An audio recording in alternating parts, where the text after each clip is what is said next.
Então, muito obrigado, professor Luiz, por mais esse tempo, novamente apresentando essa palestra que é tão interessante. E, a Erika, então, essa palavra para você.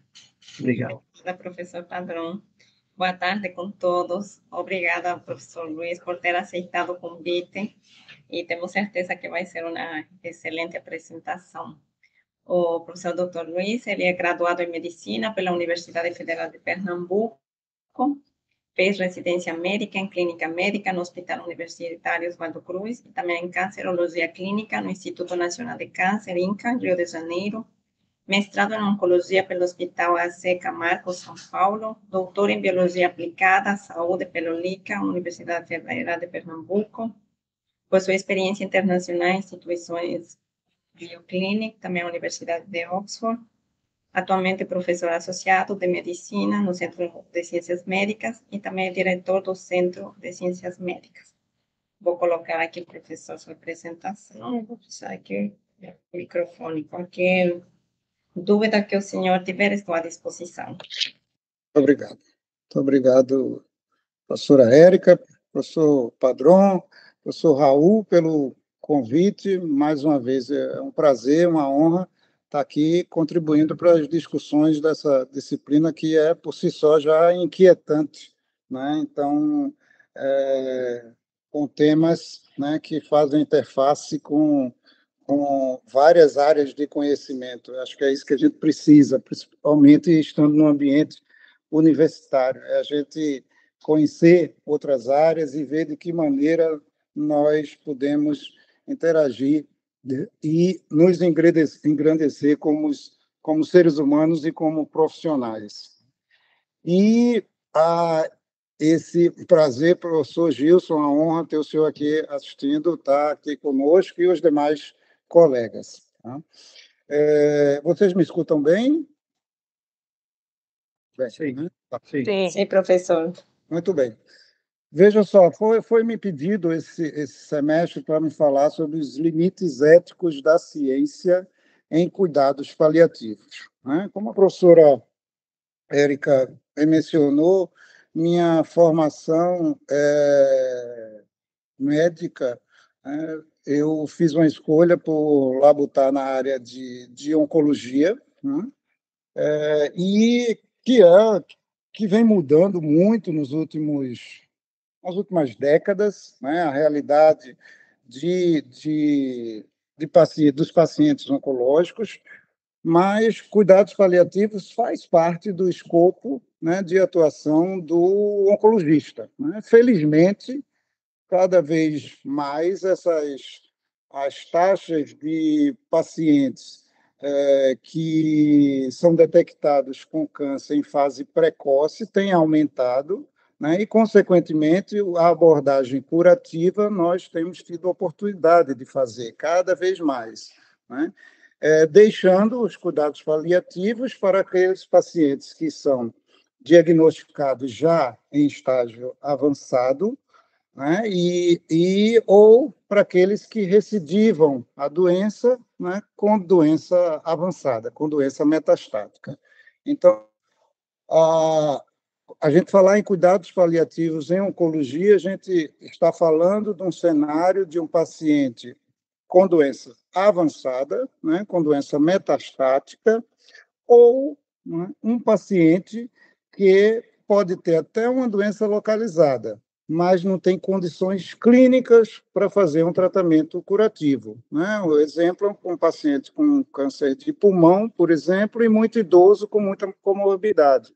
Então, o tratamento deixa de ser curativo, não é? Porque os riscos são muito maiores do que os benefícios, e passa a ser paliativo. E o outro cenário é aquele que já tem doença metastática, a apresentação nos seus diversos tipos de câncer. 700 mil novos casos por ano de câncer no Brasil são estimados, e tem havido uma certa oscilação nos tipos que têm maior mortalidade. Né? Então, antigamente, o câncer de pulmão liderava, né, os casos de câncer que tinham taxas de incidência e de mortalidade muito próximas uma das outras. Então, praticamente, ter câncer de pulmão era um presságio de morrer pelo câncer de pulmão, né? De via óbito pelo câncer de pulmão. Hoje, isso já melhorou muito, 50%. É uma taxa ainda grande de mortalidade, mas reduziu de 90% para 50% nas últimas três décadas, principalmente de 15 anos para cá, com o advento da imunoterapia. Mas um câncer que realmente tem se tornado um desafio para a oncologia e para a medicina como um todo é o câncer de pâncreas, professores e caros alunos. Todas as estratégias de tratamento direcionado, de terapia-alvo ou de imunoterapia, não tem se mostrado eficaz em alterar a história natural do câncer de pâncreas. Tá? E, coincidentemente, meus amigos, a semana passada, eu fui chamado para opinar num hospital privado para ver uma paciente em que ela tinha uma história, uma paciente de em torno de 65 anos, previamente ígida, né, mas não fazia exames de rastreamento e cuidava dos pais. Os dois pais faleceram nos últimos 2 anos por causas naturais.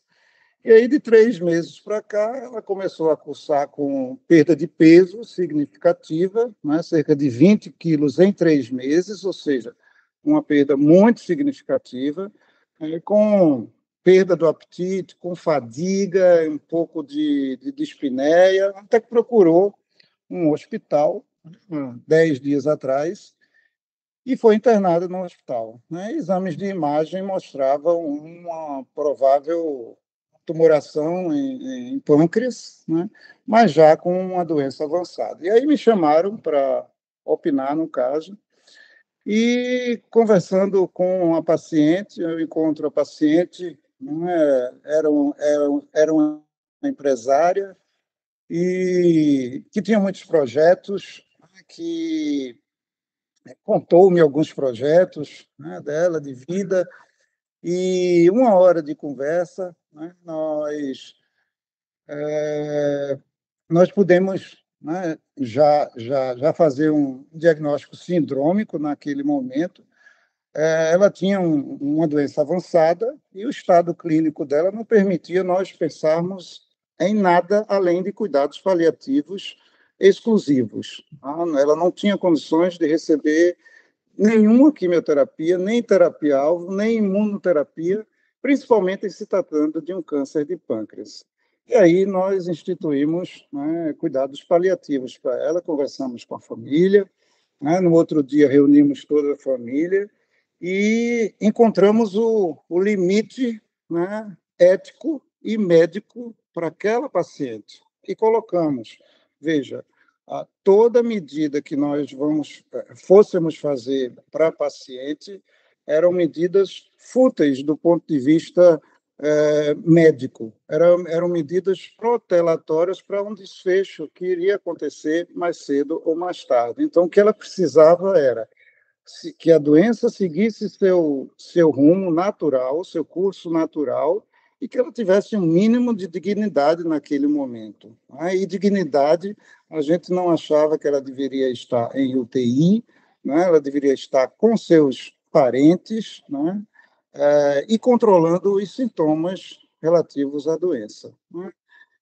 Infelizmente, ontem essa paciente veio a falecer, e é um exemplo prático, né, de instituição de cuidados paliativos, né? Então, nós, oncologistas, mas também outros colegas, o professor Gilson, da neurologia, da geriatria, né, todos que têm um perfil de atender pacientes com doenças crônicas degenerativas, em algum momento se deparam com essas questões de cuidados paliativos e os limites éticos. E como o professor Padrão mesmo falou, tem interface aí filosóficas, religiosas, antropológicas, sociológicas, éticas, médicas, que tem que entrar na equação para a gente fazer o melhor para aquele paciente. Então, não existe uma receita pronta para o paciente, qual o melhor cuidado paliativo.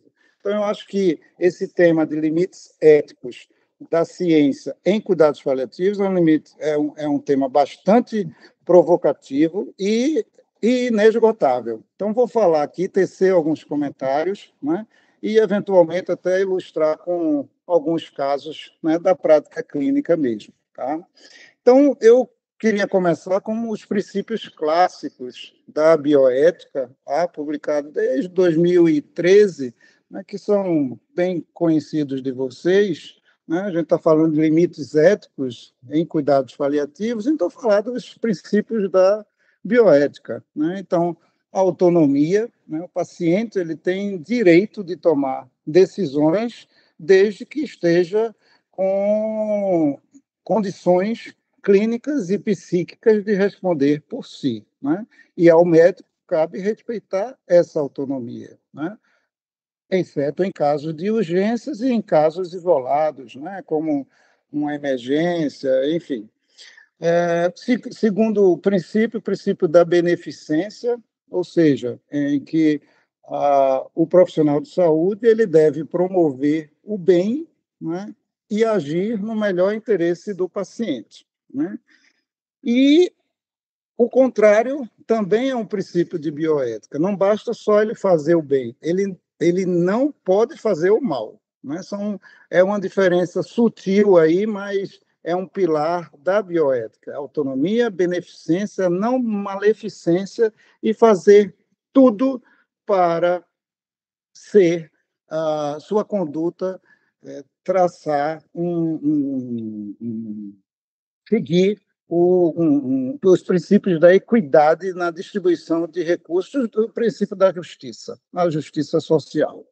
Mais recentemente, né, outros princípios, pode passar, Érica, por favor, vêm sendo colocados em perspectivas, né, quantos que são princípios da vulnerabilidade, né, que diz respeito de atenção especial aos mais frágeis, e aí eu trago um tema que vai ser certamente, vou trabalhar muito no programa de gerontologia, que é a questão da oncogeriatria, né? Então, a gente sabe que a transição epidemiológica tem feito com que a população cada vez mais viva de forma mais longeva, né?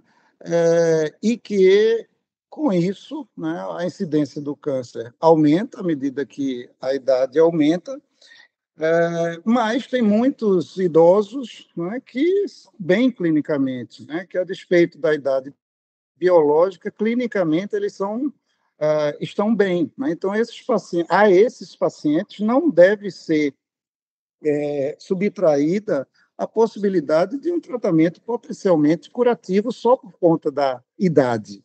Então, eu já tive pacientes com 90 anos, 92 anos, com câncer de intestino, mas muito bem, tá? Muito bem clinicamente, a despeito dos 92 anos. Esse paciente foi submetido à cirurgia e já fez os seus 100 anos. Isso já faz mais ou menos uns 8 anos, 10 anos que eu o acompanhei. Já fez os seus 100 anos, já passou dos 100 anos.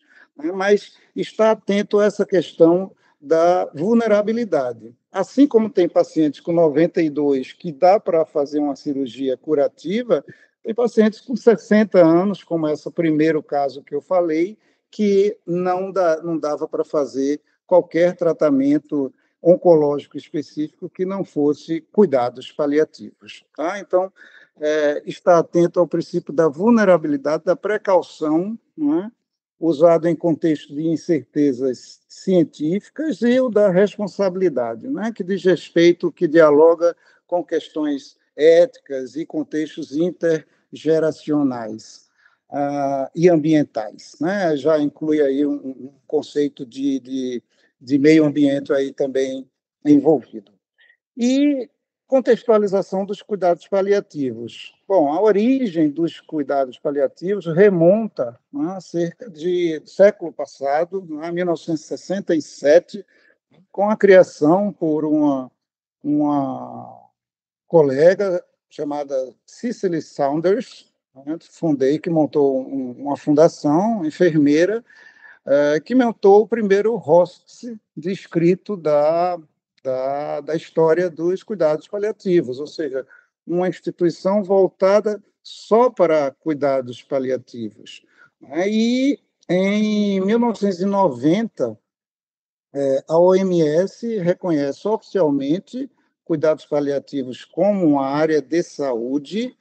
E em 2020, ou seja, há pouco mais de 5 anos, há 5 anos, uma nova definição para o que eram cuidados paliativos, uma abordagem holística de sofrimento multidimensional. Veja que complexidade de conceito, né? Uma abordagem holística de sofrimento multidimensional, né? E aí, quando a gente fala em multidimensional, a gente inclui todas, não só orgânico, né?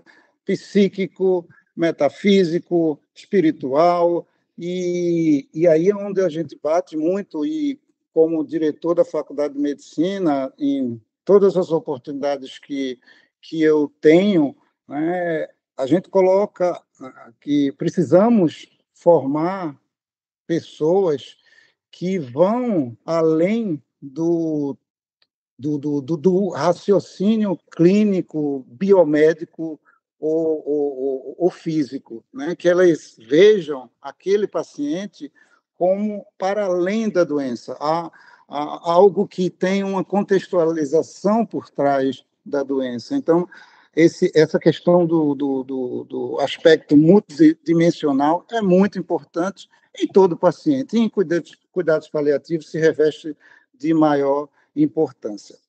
Pode passar o próximo, por favor, né, Érica? E aí a gente entra na questão da morte, na sociedade contemporânea, né? E aí, quando a gente fala de morte, cuidados paliativos, morte, né, limites éticos, nós falamos em cultura, né? Então, a cultura oriental, né, a morte é encarada como uma fase natural da vida, né? Na cultura ocidental, né, ela tem uma conotação um pouco diferente, cada um reage de uma forma à finitude, né? E não deixa de ser um tabu falar em morte. Pouco mais de um ano e meio atrás, eu fui procurado por uma professora aqui da área da Ciências da Vida, né, que inclui o CCM, CCS, CB, para montarmos um laboratório, professor Gils, professor Padrão, da morte, laboratório para estudos sobre a morte. Precisa discutir morte, sim, né? A gente precisa discutir, né, morte, porque quando chegarmos em um cenário em que precisamos decidir se a gente vai submeter um paciente, um familiar, a procedimentos meramente protelatórios, né, que visam a prolongar vida, mas às custas de uma artificialidade no ambiente de UTI, nós temos que estar muito conscientes dessas escolhas. Então, a gente tem que discutir esse tabu moderno que é a morte, né? E a partir do qual muitas religiões se pautaram, né? E se fincaram, né? Como a solução para o medo da morte. Então, a morte tem que ser discutida, a morte tem que ser encarada, né? E como uma fase da vida, né? E aí eu me lembro muito de uma paciente que estava com um câncer de mama, né? Na época eu morava em São Paulo, e essa paciente era budista, né? Era budista, e aí eu chego estava internada, né? E abro a porta do quarto, e aí eu nunca me esqueço dessa imagem. Ela com o marido, né, de mãos dadas, com a música bem silenciosa, meditando. meditando. Ela já sabia que ela não ia sair daquela internação, mas ela tinha uma afeição de paz, né? E era budista, né? Óbvio que a religião contribui para isso, para esse tipo de como você recepciona a morte, mas ela tem que ser. Nós somos muito educados para a vida, né? Para cuidar a todo custo, para salvar o paciente, mas não falamos de morte. E a morte precisa ser discutida em suas várias dimensões. Pode passar o próximo, Érica, por favor. E o que a tecnologia, né, e a ciência têm ajudado em pacientes com cuidados paliativos, né? Desde controle da dor, né, até telemedicina, né? Nós tínhamos aqui, à época eu era superintendente, professor Gilson, do Hospital das Clínicas, à época da pandemia, foi me dada essa missão. Pois não, professor Raul, o senhor quer falar? Eu quero só dizer como eu fiquei feliz agora e como você é tão importante, meu querido. Hoje nós temos a presença de Gilson e Zé Antônio, o diretor do CAB, está assistindo sua palestra aí, vê? Tudo bem, muito bem. Olá, Antônio. Obrigado, Antônio. Obrigado a você. Só isso, desculpe, viu? Muito obrigado. Obrigado pela presença, pessoal.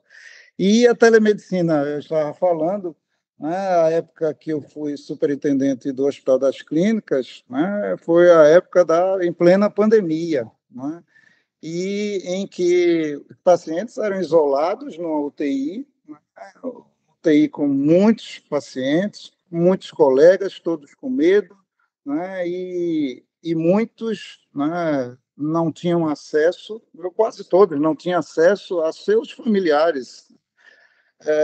E a gente, né, numa colaboração com a universidade, né, colocamos tablets, né, para esses pacientes conversarem com seus familiares. Né? A angústia de ter uma doença, né, que ninguém sabia qual era o comportamento, num UTI, num ambiente de UTI, sem saber se iria ainda ver seus familiares ou não. Então, a telemedicina vem ajudando muito nesse cenário de cuidados paliativos. A questão da inteligência artificial também, monitoramento de doenças e sedação paliativa. Cuidados paliativos é um termo muito amplo, tá?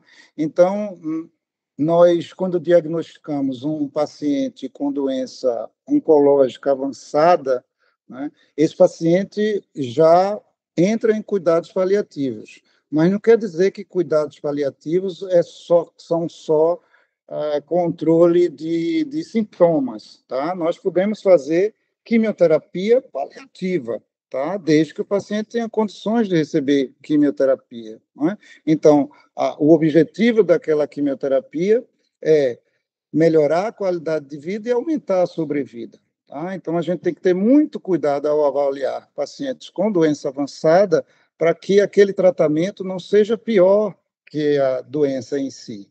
Né? Então, aí vale muito a experiência, vale o bom senso, com a partilha, né, com o paciente e com os familiares. Em cuidados paliativos, os familiares são essenciais para essa decisão.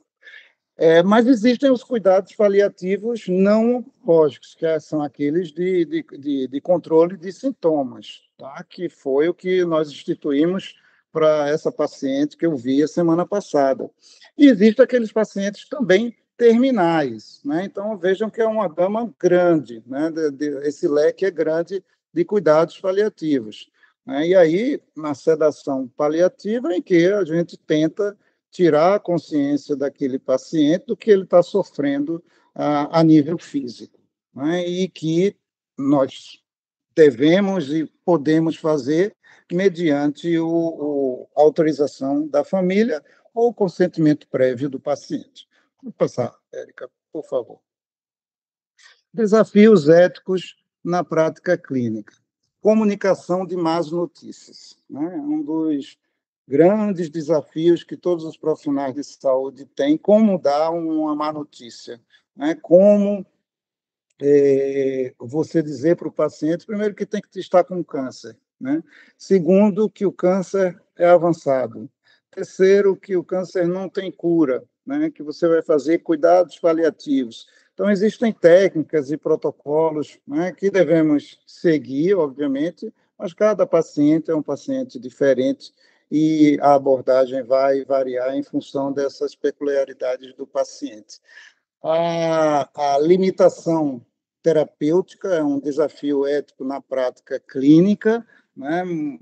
Naquele sentido, em pesar riscos e benefícios de eventuais intervenções, sejam cirúrgicas, sejam com quimioterapia, radioterapia ou imunoterapia, e perseguir sempre a abordagem personalizada, seja em pediatria, seja em geriatria ou em contextos especiais, né? Então, a gente sempre imagina cuidados paliativos em doenças crônicas naquele paciente idoso, mas imagine também cuidados paliativos numa criança, num paciente pediátrico. Esses cenários existem e o desafio é ainda maior por conta de todo o contexto, né, de pacientes jovens. E aí eu me lembro, o professor Raul sabe que eu gosto de contar a história de pacientes, quase 30 anos de oncologia me permite isso, né, ter experiências. E eu tratei um paciente com câncer de rim, câncer de rim avançado, com 18 anos, o paciente, 18 anos, né? E esse paciente acabou não respondendo ao tratamento, faz uns 15 anos, e dá a notícia para um pai, não é, que aquele filho com 18 anos não iria sair daquela internação com vida, né? Nem sempre isso é fácil, nem sempre isso é fácil para nós profissionais, né? E nesse momento, há 15 anos atrás, mesmo com já alguma experiência, foi o pai que consolou, que a gente cria, que me consolou, né? A gente cria o vínculo com o paciente e com a família, né? E isso é fundamental em cuidados paliativos, esse vínculo, né, presente e sempre constante, né? O olhar do paciente diz muito para você, né? A gente sabe se o paciente, né, professor Gilson, se ele quer saber da doença dele, se ele não quer saber, e a gente vai evoluindo em função, né, do que o limite do paciente. Se a gente for para uma cultura americana, a cultura americana não, diz logo, olha, você tem tal doença, você tem tantos meses de sobrevida, a cultura deles é essa. A nossa cultura não. Nossa cultura, a gente tem que conhecer cada paciente, e não só numa primeira consulta nós avaliamos isso, né? Na segunda, terceira, é que a gente vai evoluindo na discussão do caso e à medida do limite que o paciente quer saber, né? Então, são todos esses desafios que permeiam nossa prática clínica. Pode passar, Érica. E aí, quando o paciente é diagnosticado com câncer, né, os principais medos, né, que eles trazem consigo, medo de ter dor, né? Medo do isolamento, e aí eu coloco isolamento e morte, né? Obviamente, e do sofrimento psíquico, espiritual, o termo que a gente quiser utilizar, metafísico, né? E é a partir desses medos que a gente vai construindo a nossa narrativa com o paciente. Então, veja, nós vamos estar juntos, você não vai estar só, né? Nós vamos fazer de tudo para que você não sinta dor, né? E vamos te cercar de todos as estratégias para que você viva bem o tempo de vida que você tem, entendeu? Então, esses medos são os medos que mais estão presentes e a partir dos quais nós devemos trabalhar na abordagem com os pacientes. Pode passar. O sofrimento na dimensão ética e antropológica, né? E aí vem a questão da fenomenologia da dor, né, que transcende muito o físico, né? Cada paciente encara a dor de uma maneira diferente, com seu limiar de dor, né? Uma outra questão a ser avaliada é o sofrimento como algo que expõe a vulnerabilidade daquele paciente, um sofrimento como um status revelador, encarar o sofrimento, né, com uma resposta ética, um imperativo de cuidado perante o sofrimento do outro. Pode passar o próximo, por favor. Limites da medicina intensiva, né? E aí eu coloco, meus amigos, a questão do ambiente de UTI, né? E quando o paciente entra em cuidados paliativos, né, deve ser uma rotina, né, estarmos sempre conversando com o paciente e familiares, ou um ponto focal dentro da família, ou, se possível, mais componentes, para que eles estejam cientes da real situação daquele paciente, para que quando se chegue lá mais à frente, em que o paciente está com um risco iminente de morte, nós não submetermos o paciente que está em cuidados paliativos a procedimentos invasivos, a procedimentos que visam a uma obstinação terapêutica, né? Esse paciente da semana passada com câncer de pâncreas, depois de conversar com os familiares, nós dissemos, olha, eu tenho que passar para a equipe de plantonistas que, em caso de piora, né, da paciente, não é para entubar, não é para fazer hemodiálise, não é para... É controle de sintomas. Então, isso tem que estar muito patente, tá? Então, essa obstinação terapêutica deve ser sempre evitada, né? Isso é encarada como uma distanase, acho que a gente tem alguns slides à frente sobre isso, e isso não está de acordo com os princípios da beneficência ou da não maleficência aos quais eu me referi aqui no começo. A proporcionalidade, mais uma vez, equilíbrio entre benefícios e malefícios e um cuidado apropriado. Intervenções adequadas à condição e prognóstico. Essa paciente, antes de falecer, eu tinha visto no domingo, né, ela já estava com escórias aumentando, estava oligúrica, e eu cheguei na hora que tinham pedido um parecer do nefrologista para fazer hemodiálise, né? Primeira coisa que ela, quando se identificou que era nefrologista, eu balancei logo a cabeça, não, nada de hemodiálise. Né? Então, agir de acordo com cada situação, cada prognóstico, né? E essa decisão tem que ser partilhada com os familiares. Pode passar o próximo. Espiritualidade, né? Eu falei um pouco de religião, de Ocidente e Oriente, né? E isso tem muita influência nesse momento de cuidados paliativos, né? Eu já passei com pacientes em cuidados paliativos, com doença incurável, em ambiente de UTI, mas a família absolutamente não dava nenhuma brecha para eu falar em algo que não fosse cuidados paliativos exclusivos, não invasivos. A família não...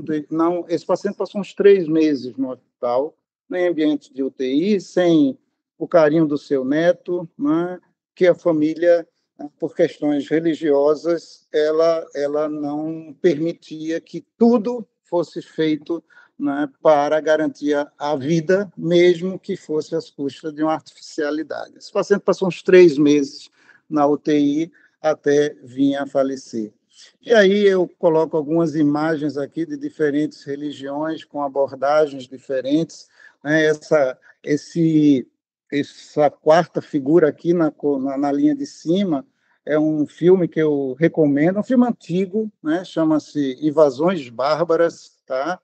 Mas é um filme que aborda várias temáticas, né, de limites éticos, mas o protagonista ele vive um caso de câncer e opta por um suicídio assistido, né? Cercado por todos os seus familiares. É um filme muito bonito. Existem alguns filmes nessa temática, mas é um filme muito bonito, eu recomendo fortemente. Filme antigo, mas francês, é canadense o filme, e recomendo facilmente, firmemente.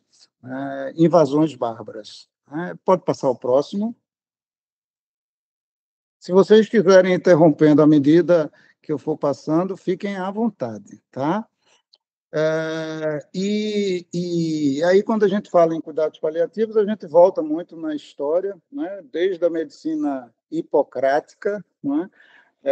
Em que o princípio da não maleficência já estava presente, né? A medicina medieval, lá de 500 a 1500, e a medicina moderna. Obviamente, são épocas, né, que começou há 200 anos atrás, né, com abordagens diferentes, mas sempre o mesmo princípio de não provocar maleficência para aquele paciente. Pode passar o próximo. E aí a gente vai para o campo da filosofia. O Padrão falou bem, né? É um tema que faz interseção com várias áreas, né? Filosóficas, antropológicas, religiosas, enfim. E aí, só para citar, eu coloco aqui o Heidegger, né? Que é a morte com uma possibilidade mais própria e irremissível, ou seja, contra a qual nós não podemos fugir, né? E a Hannah Arendt, ela já coloca a vida ativa e contemplativa frente à finitude, né? São objetivos a serem perseguidos, né? Com serenidade, com muito amadurecimento, encarar a finitude de uma maneira contemplativa, né? Obviamente, existem os casos de morte repentina, a partir do qual nós não estamos preparados, mas temos que sempre fazer esse exercício. Vamos passar ao próximo. Decisões difíceis, e aí é onde eu falo dos termos eutanásia, suicídio assistido e ortotanásia, né? E aí, só revisando, muitos dos colegas aqui já têm familiaridade com os termos, a eutanásia, que é a ação médica intencional, né, a antecipação da morte, né, provocada pela equipe médica, tá? Então, existe o suicídio assistido, que é o objeto desse filme, Invasões Bárbaras, né, que o próprio paciente ele executa o procedimento que o leva à morte, né, e o médico fornece os meios, né, para que isso aconteça. Nem a eutanásia, nem o suicídio assistido é permitido na legislação brasileira, tá? Ficar muito claro aqui, tá? Isso é permitido em alguns países da Europa, tá? A Holanda é um de vanguarda nessa questão. A ortotanásia, né, que é o objetivo a ser perseguido, é a gente não ter obstinação terapêutica, é a gente dar a abordagem conforme o prognóstico, é a gente deixar que a morte aconteça de forma natural, sem um prolongamento artificial. Então, a ortotanásia deve ser perseguida por todos os profissionais que labutam com esse perfil de paciente. E a distanásia, que é justamente o que a gente deve evitar, né? Que é a obstinação terapêutica. Fazer antibiótico terapia por 3 meses, com o paciente entubado, fazendo diálise, isso não é benéfico para o paciente, mas nós não temos uma legislação avançada, né, que discuta os aspectos da morte, da finitude e a autonomia do paciente frente a isso. Essas discussões, infelizmente, eu digo infelizmente com propriedade, é muito contaminada por religião, né? E aí nós não avançamos nessa discussão. E aí esses limites éticos se deparam de uma forma muito frequente no nosso dia a dia. Pode passar o próximo. E aí eu falei em dignidade humana no fim da vida, né? Uma autonomia, né? Uma proteção, autonomia do paciente. E aí alguns estudos aqui no Brasil, mas mais avançado na Europa, no velho continente, né? Das diretivas antecipadas de vontade, né? Ou seja, consentimento informado. O próprio paciente, sabendo de sua situação, ele pode colocar para o médico os limites, a equipe de uma maneira geral, os limites que ele quer que sejam respeitados em relação àquela doença. Então, o paciente tem que estar consciente da sua doença, do seu prognóstico, e ele pode assinar esse documento com reconhecimento em cartório, tá? E aí o médico ou a equipe, né, está protegida do ponto de vista legal de processos da família por não ter deixado de fazer alguns procedimentos, né, visando a obstinação terapêutica, tá? Isso é muito incipiente, as discussões, como eu falei, são contaminadas por questões ideológicas, religiosas, infelizmente, porque a autonomia do paciente deve ser encarada de forma peremptória, deve ser um dos primeiros pilares a guiar a nossa conduta. Proteção da vulnerabilidade e cuidado compassivo, né? Pode passar o próximo. E aí vem, mais uma vez, a questão da religião, né? E cristianismo, hinduísmo, judaísmo e o islamismo, que têm abordagens diferentes, né? Entendimentos diferentes em relação à morte em si. Dentro do próprio cristianismo existem várias correntes com entendimentos diferentes do que é a finitude, né? E que isso acaba por contaminar a discussão técnica médica, mas que não deve ser desprezível, porque faz parte daquele conceito multidimensional a que o paciente deve ser submetido. Pode passar o próximo. Uso o imperativo tecnológico, né? Então, a tecnologia está aí para nos ajudar, né? Para nos subsidiar, para ajudar os pacientes.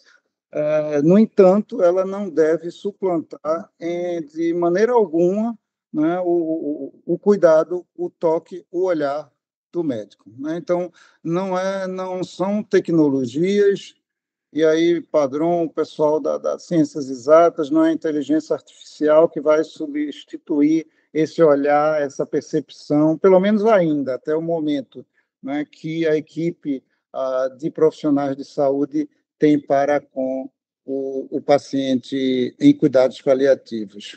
Vamos passar. Pode passar 2 slides, pode passar o próximo. Né?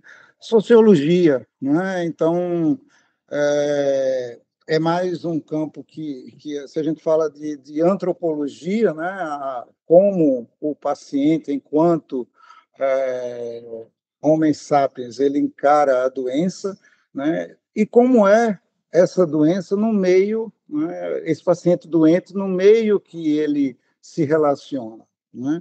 Então, isso, obviamente, é objeto de estudo no campo da sociologia e a medicalização da morte, né? Então, mais uma vez, a questão é trazida aqui, né, de adoção de práticas que medica a morte, né? Quando a morte deve ser encarada como uma verdade não medicável, né? No seu sentido farmacêutico da palavra. Né? Vamos passar o próximo, 2 slides, pode passar o próximo. Né? E, mais uma vez, a filosofia, né? E com o Foucault traz muito essa questão da tecnociência e o biopoder, né? Na metafísica, na micro, na, na metafísica do poder, acho que é isso. E em que se coloca como o controle sobre a vida e a morte, esse biopoder, a medicalização como forma de governo, né, de governar sobre a vida das pessoas, e população como um objeto político. Foucault, né, discorria muito sobre isso, e a normalização de intervenções médicas. Foucault também estudou muito a questão de pacientes psiquiátricos, pacientes em instituições de tratamento psiquiátrico, e a humanização como contraponto, a autonomia como prática de liberdade. E aí a gente fala de oncogeriatria, eu já me referi anteriormente, existem ferramentas, né, objetivas, né, critérios que nós preenchemos para avaliar se aquele paciente idoso ele tem condições de receber um tratamento oncológico, por exemplo, né, não só baseado nas suas condições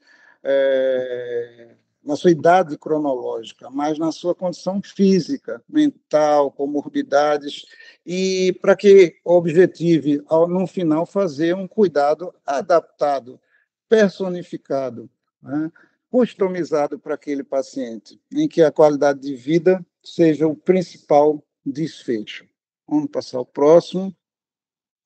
E aí eu coloco algumas expressões do sofrimento humano, né? A gente falou muito de sofrimento no começo aqui, aí eu trago aqui algumas obras de arte, né? Seja em termos de pintura, seja em termos de artes cênicas, e que garantiu nosso Oscar, nosso primeiro Oscar, mas que tudo que tem como pano de fundo o sofrimento em si.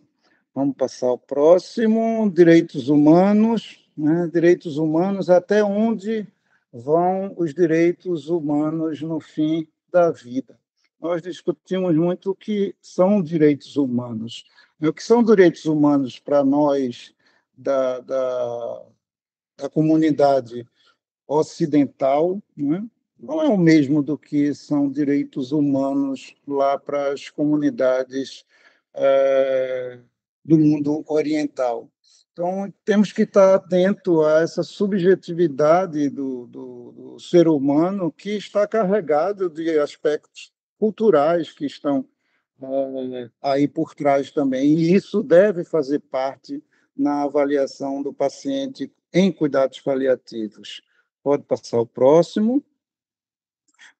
Dilemas reais, né? Isso foram alguns casos emblemáticos, né? Que desde 1976, né? Em que um determinado caso que abriu um precedente jurídico sobre a retirada do suporte vital, né? Ou um outro caso, né? Em que foi concedido um direito de recusar um tratamento, um caso de legalidade na suspensão da nutrição e hidratação. Acontece muito isso, e isso angustia muito a família, né?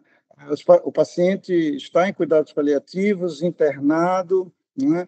Está em processo ativo de morte, que é um termo que tem sido muito usado, só que o paciente não tem apetite e a família fica angustiada por aquilo, por não estar se alimentando. E aquela alimentação não vai fazer nenhuma diferença para o paciente em si, e isso vem sido debatido em um caso que foi bem emblemático, a suspensão de nutrição e hidratação no paciente pediátrico, inclusive, né? E a questão do movimento, a partir de 2014, pelo suicídio assistido. Pode passar o próximo, né?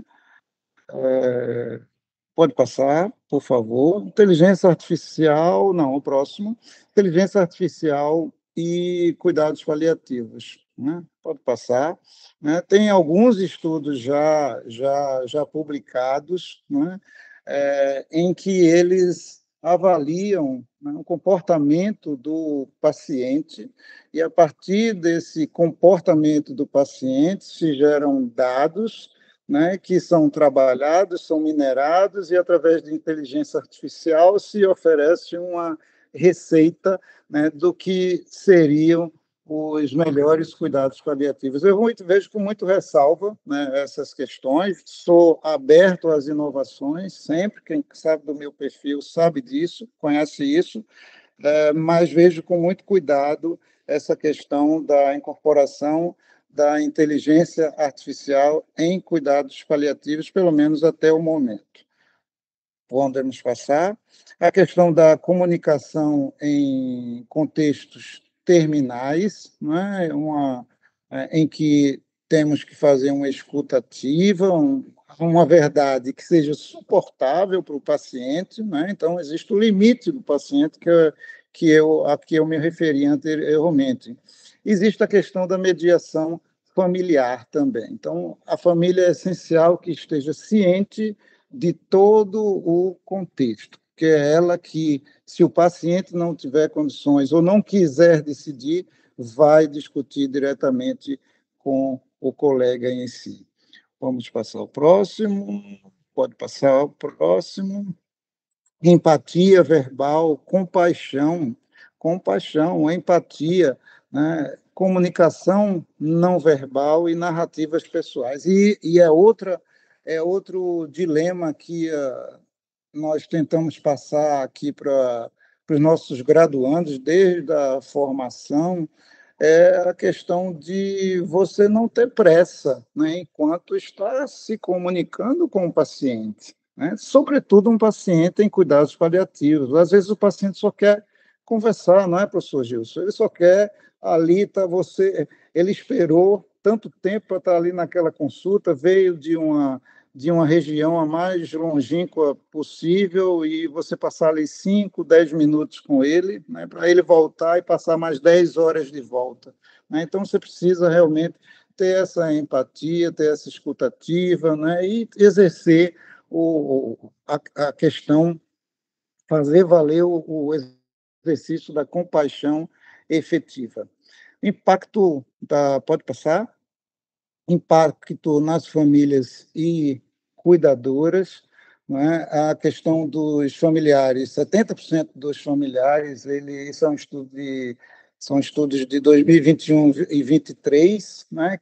Em que avaliou familiares com cuidadores de pacientes em cuidados paliativos, 70% referem um estresse psicológico, 65% passam pela experiência do luto antecipatório, aquele paciente que ainda não foi a óbito, não evoluiu para óbito, mas já está com seu prognóstico reservado. Então, a família vai vivendo um luto antecipatório. 40% desses familiares, eles apresentam um estresse pós-traumático, pós aquela perda daquele ente querido, e 80% necessita de suporte profissional, requerem acompanhamento profissional. Não, então, a gente trata, não é um desafio só o paciente, é a família como um todo. Tá? Então, às vezes, o paciente dá menos trabalho do que a família por si só. Pode passar o próximo, e eu já vou encaminhando para o final da minha apresentação. Formação médica e limites éticos, né? E alguns pontos eu já trouxe aqui, né? Educação tradicional, muito foco na cura, e que a morte é tida como um fracasso e não como uma etapa, né, da vida, a morte como uma etapa da vida, né, contra a qual nós não vamos poder nos fugir, né, e infelizmente na nossa cultura ainda é encarada como um fracasso, aquele paciente que nós perdemos, né, não conseguimos fazer mais. Mas se a gente fizer muito naqueles 2 dias que ele tem de vida, nós vamos ter muito a contribuir com aquela família e seguindo os preceitos hipocráticos e éticos, ética profissional. Mudança paradigmática, inclusão de cuidados paliativos na graduação, isso nós já é uma determinação do MEC, tá? Emanada do MEC nas diretrizes curriculares nacionais, né? Todo curso de graduação, pelo menos em medicina, ele deve ter uma disciplina de cuidados paliativos incorporada na sua matriz curricular, né? Isso já é um grande avanço. Nós devemos desenvolver competências, habilidades e atitudes relacionadas à questão relacional, né, e éticas e discernimento, né, em situações complexas. É muito difícil para um jovem de 20 anos, de 24 anos, o médico se forma geralmente com 23, 24, 25 anos, é muito jovem ainda para lidar com situações complexas. Então, é interessante nós cada vez mais abordarmos o mais precocemente possível no curso médico essa questão da finitude, do sofrimento e como lidar com ele, né? E pode passar o próximo. A morte como parte da vida, reconstruindo o significado do que é a morte, né? Que não é nada mais que uma parte da vida. Pode passar o próximo. E é o próximo, Érica. Pode passar. E aí a ética do não intervencionismo. Então, aí nós temos a evolução de alguns. É um estudo que foi publicado em que avaliou que, uma vez implantada a cultura dos cuidados paliativos, do não intervencionismo, né, como há uma diminuição, né, de medidas que são consideradas fúteis, né? Então, a primeira barra, né, deitada, e após a implantação da cultura de cuidados paliativos, e a barra mais clara antes da implantação no protocolo de cuidados paliativos. Então, o uso de hidratação, de antibióticos, de diálise, de ventilação mecânica, o que é um horror para o paciente, porque o paciente precisa ser sedado, ele apaga e fica ventilado às custas de uma ventilação mecânica. Pode passar o próximo.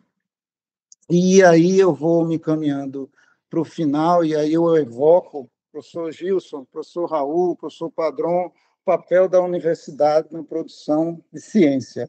A produção, se não formos nós, quem vai ser? Não é? Se não for a universidade, e nós que somos agentes ativos, né, na universidade, precisamos produzir ciência e se contrapor a todos aqueles que são anti-ciência, né? E isso não se resume só nos pacientes curativos, nos pacientes ao receber vacina, né? Se emprega também em cuidados paliativos, né? Nós temos que discutir, temos que produzir ciência a partir dessa temática também.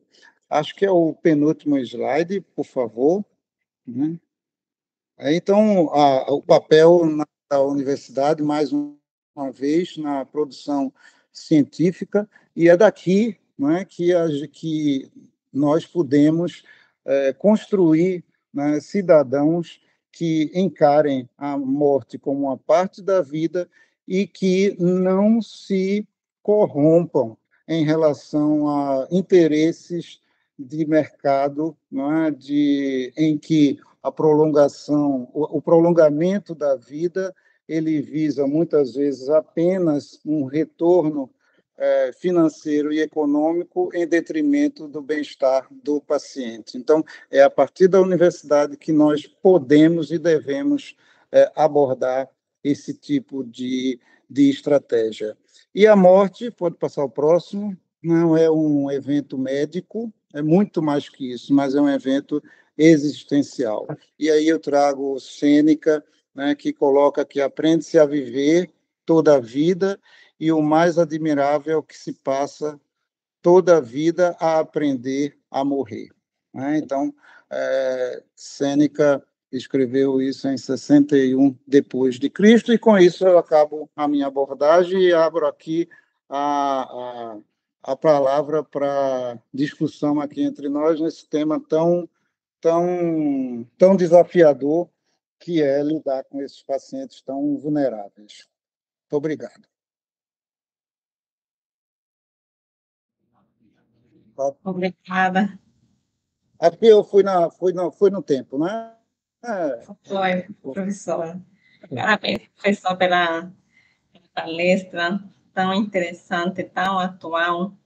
E também quero agradecer a presença dos professores que estão aqui participando, do doutor Omar, do México, da professora Sandra Lopes, do professor Jason Nedman, do professor José Antônio, do professor Eduardo Padrão, do doutor Márcio Alain, do professor Luiz Carlos Lins, do doutor Bernardo Sabat, da professora doutora Flores Bela Campos, que nos estão honrando com sua presença. Que responsabilidade minha, ainda bem que eu estou sabendo só agora, no final, que todos esses colegas estão Muito bom ter vocês aqui, muito bom. Professor, agora vamos abrir o espaço para as perguntas, tá certo? Então, vou começar aqui com a pergunta de Mércia. Mércia, pode fazer essa pergunta. Boa tarde a todos. Boa tarde, professor. Muito obrigada pela palestra, foi muito boa. E eu tenho duas dúvidas. Uma delas é sobre sua opinião pessoal. O que é que o senhor acha sobre a eutanásia e sobre o suicídio assistido, visto que ele hoje, atualmente, ele não é, né, permitido aqui no Brasil. Então, eu queria saber a sua opinião pessoal sobre isso. Veja,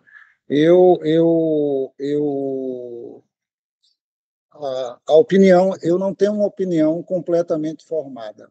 Eu sei que nada sei, né? Aí eu evoco de novo a filosofia Mércia, mas eu sou aliado da corrente que a decisão deve ser tomada pelo paciente, né? Ninguém melhor que o paciente sabe o que é melhor para ele, né?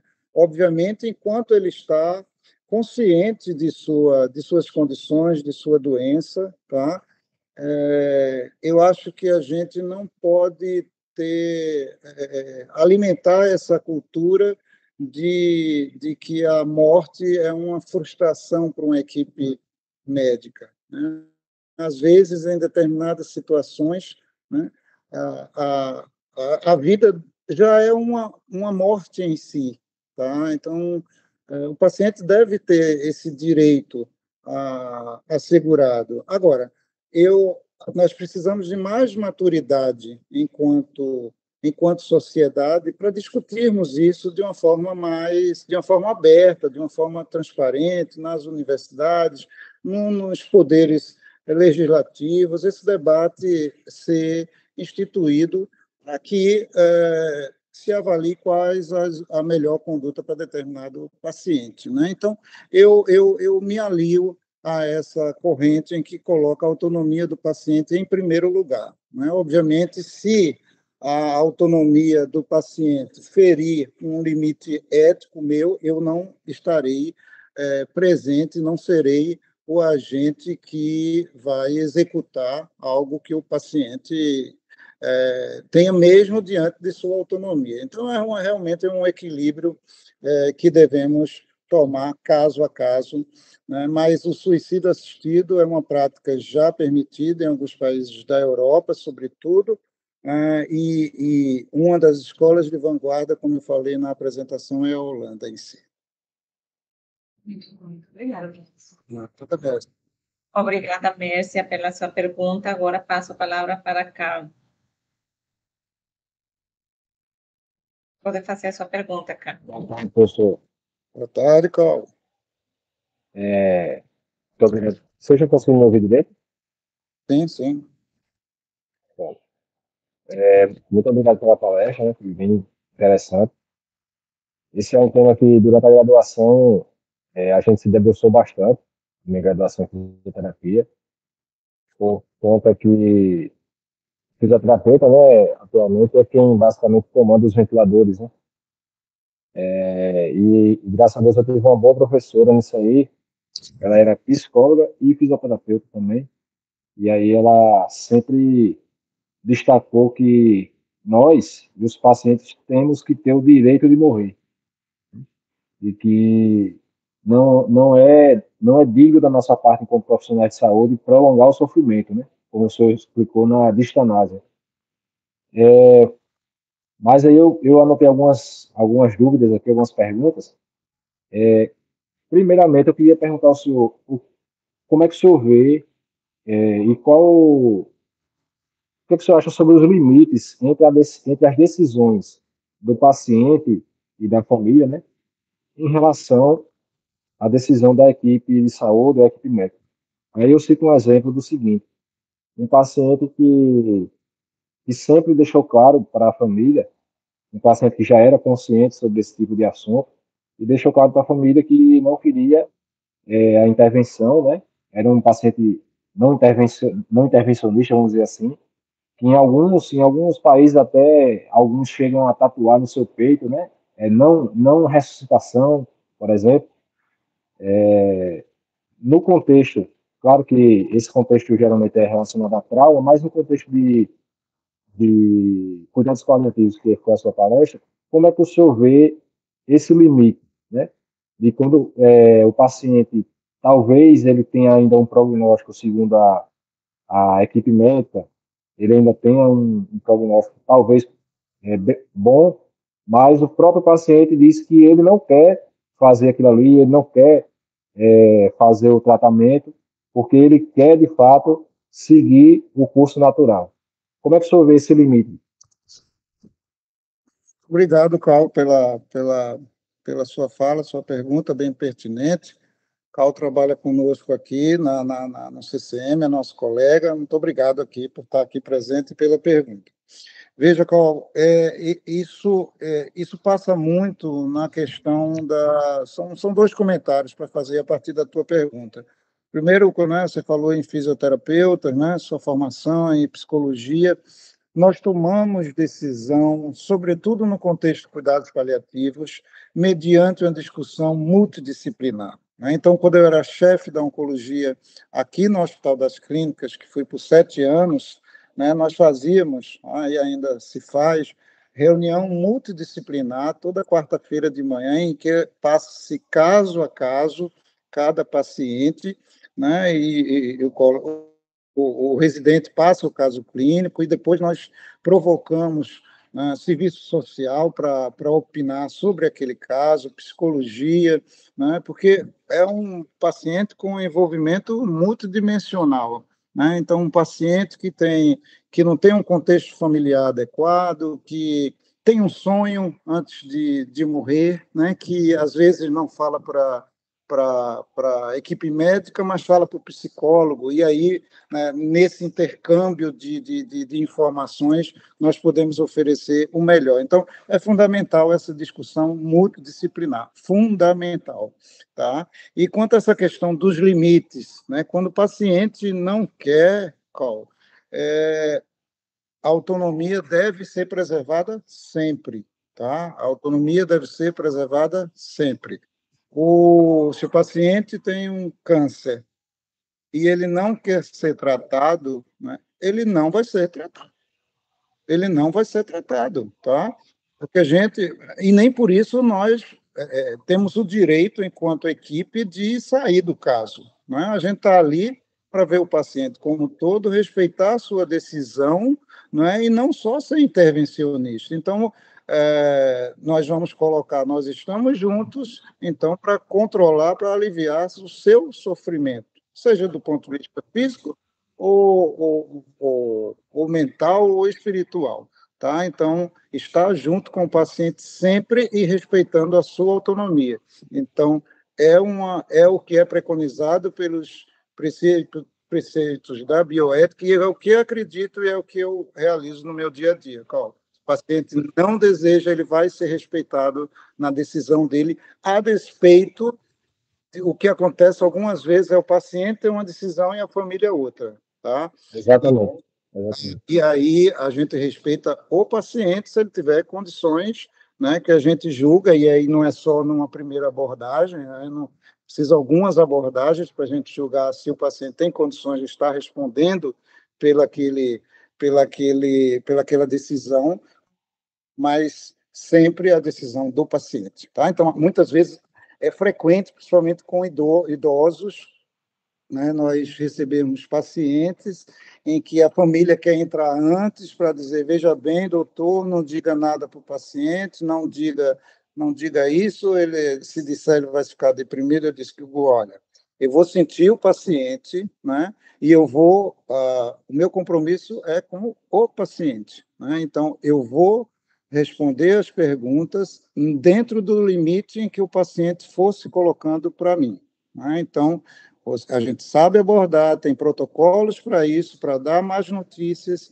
e aí a família fica mais tranquila. A família tem que ser parceira, mas não pode ser um agente que dificulta a relação entre o médico e o paciente, tá? Mas é sempre o paciente que decide, viu, Cal?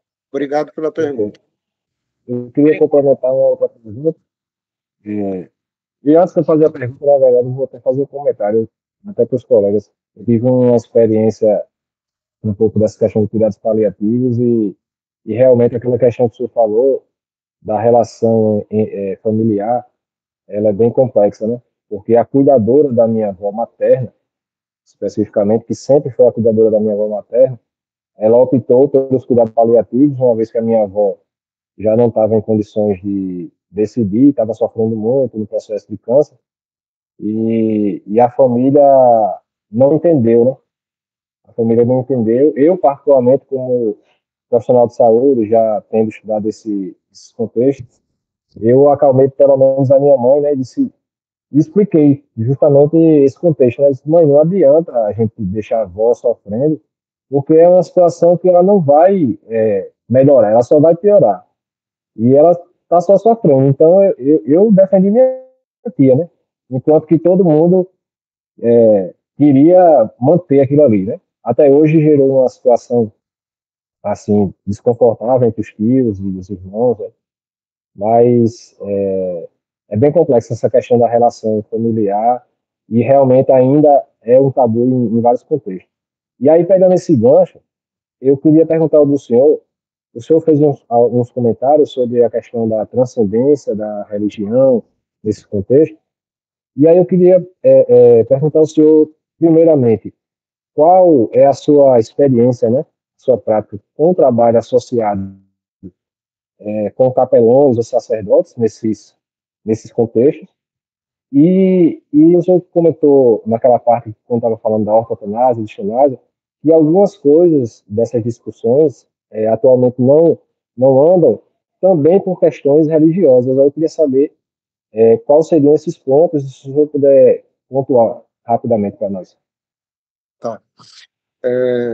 Bom, obrigado por compartilhar a sua experiência. Realmente, esse contexto familiar não é fácil, mas vai muito da maturidade da família de lidar com o processo da doença, sabe, Col?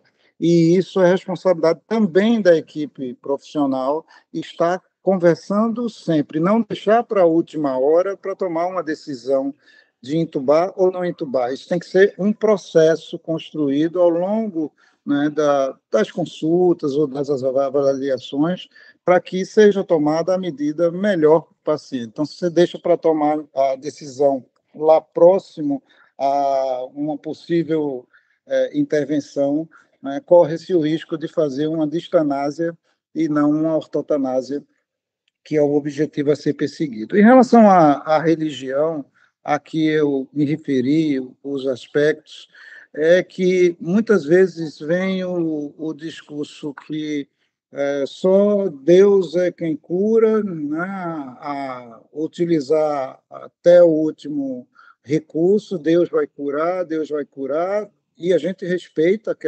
aquele contexto religioso, não é? Mas até o limite em que a gente não está fazendo uma distanásia, entendeu, Cal?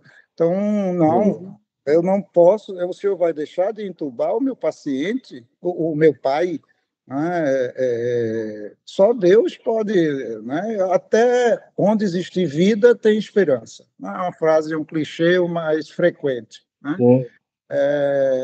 E aí a gente tenta contra-argumentar, né? Tenta contra-argumentar. Se não houver se nós não tivermos discutido com o paciente anteriormente para saber do paciente qual a vontade, né, do paciente em relação aos limites, né, se a família não autorizar, né, não entubar, a gente tem que entubar.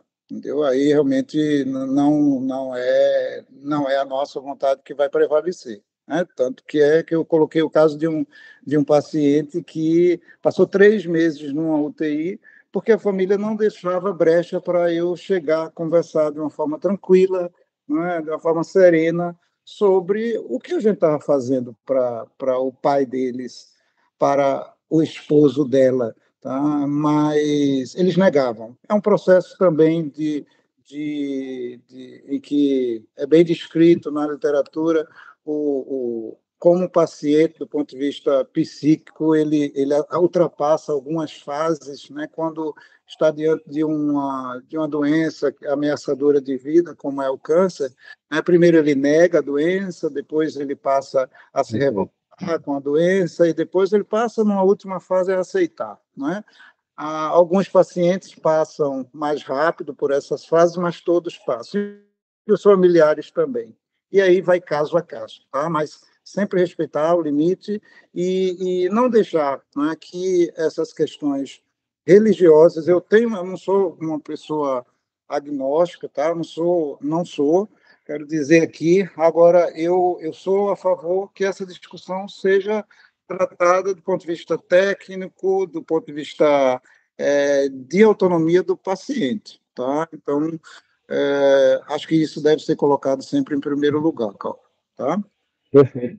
Eu questionei sobre essa questão da sua experiência com capelões ou sacerdotes, Sim. porque durante a graduação eu tive poucas experiências com cuidados paliativos, mas as poucas que eu tive foram positivas justamente por conta da participação dos capelões hospitalares e dos sacerdotes que acompanhavam especialmente uma paciente.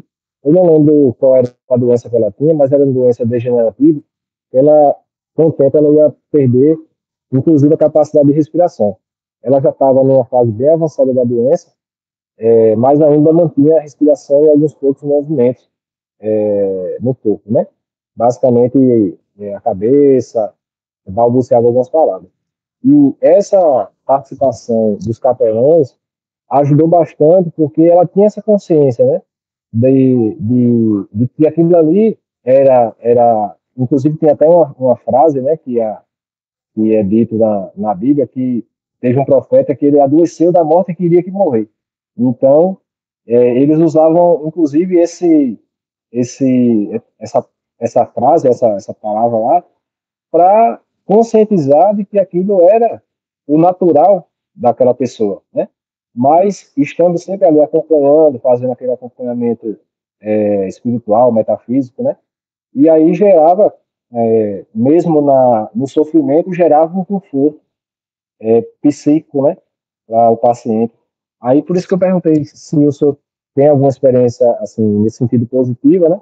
Porque a gente sabe que realmente tem algumas questões negativas que envolvem religião, por exemplo, algumas questões relacionadas à transfusão de sangue e outros contextos, mas eu, particularmente, na pouca experiência que tive com esse tema, tive essas experiências positivas, é por isso que eu perguntei, para a gente ter outras... Eu esqueci de comentar sobre esse aspecto, Paulo, mas eu tenho alguns estudos mostrando que pacientes que exercem, né, que têm uma fé declarada, eles lidam melhor com a doença do que aqueles que não têm essa postura. Tá? Então, tem alguns estudos mostrando espiritualidade e desfechos clínicos, tem alguns estudos positivos, sim. Né? Então, um paciente, por exemplo, que esteja no hospital, queira receber uma Eucaristia, né, uma extremoção, quem somos nós para impedirmos isso? Então, sim, faz parte do contexto e ele tem direito a isso. Tá? Então, a religião, a depender do contexto, ela pode ser benéfica, né, ou, quando ela bloqueia esse tipo de discussão vista técnico, ela pode ser, na minha visão, maléfica. tá? Perfeitamente. Obrigado, professor. Pessoal, A palavra para os demais. pois não. Obrigada, Carlos, pelas suas perguntas e pelos seus comentários. Agora passo a palavra para José Tiago. Boa tarde, professor. Boa tarde. Eu primeiro gostaria de dizer que a sua palestra, ela me abriu assim os olhos em alguns pontos, porque eu tinha uma certa limitação a respeito dos cuidados paliativos. E porque recentemente não, há um ano atrás, um amigo meu, ele perdeu o pai, e essa discussão com o Carl agora foi bem reflexiva em relação a isso, porque o pai de um amigo, ele é religioso e não aceitava a transfusão de sangue, e por esse fator ele não realizou a transfusão e não fez o tratamento adequado e veio a óbito. Mas a minha pergunta, ela é mais relacionada ao diálogo mesmo com o paciente terminal ou com o paciente em cuidado paliativo, que seria como é que o profissional ele aprende a conversar, porque eu acredito que conversar com o paciente também é uma aprendizagem. Como é que o paciente como é que o profissional aprende a conversar e a se comunicar com o paciente em estado terminal ou em cuidados paliativos? Existe realmente uma forma de conversar e de que maneira isso é posto para que não se fale besteira, basicamente. Com o paciente, ele venha a tomar uma decisão que não seja adequada para ele. Perfeito, José.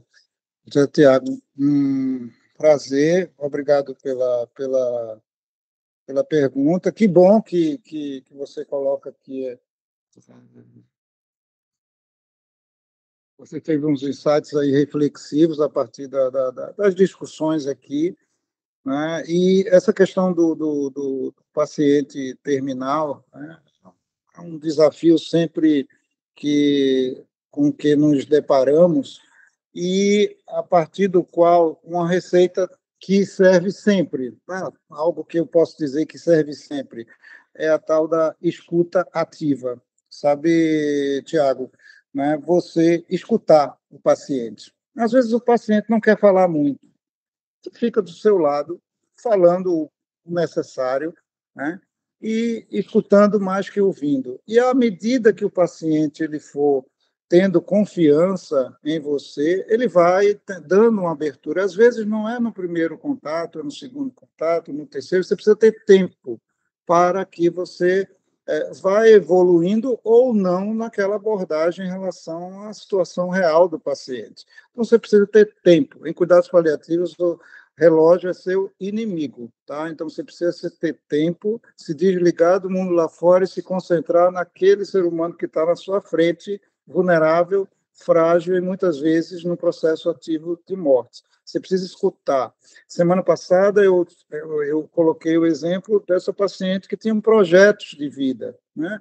Comecei a entrar por aí, não é? Quais eram esses projetos, né? Tinha uma interface com a academia aqui na universidade, né? E perguntei se você tem medos, né? E aí ela fugia da pergunta, né? Natural, isso faz parte do processo de negação. Então, é você adentrar naquela atmosfera que o paciente está, tá? Sem impor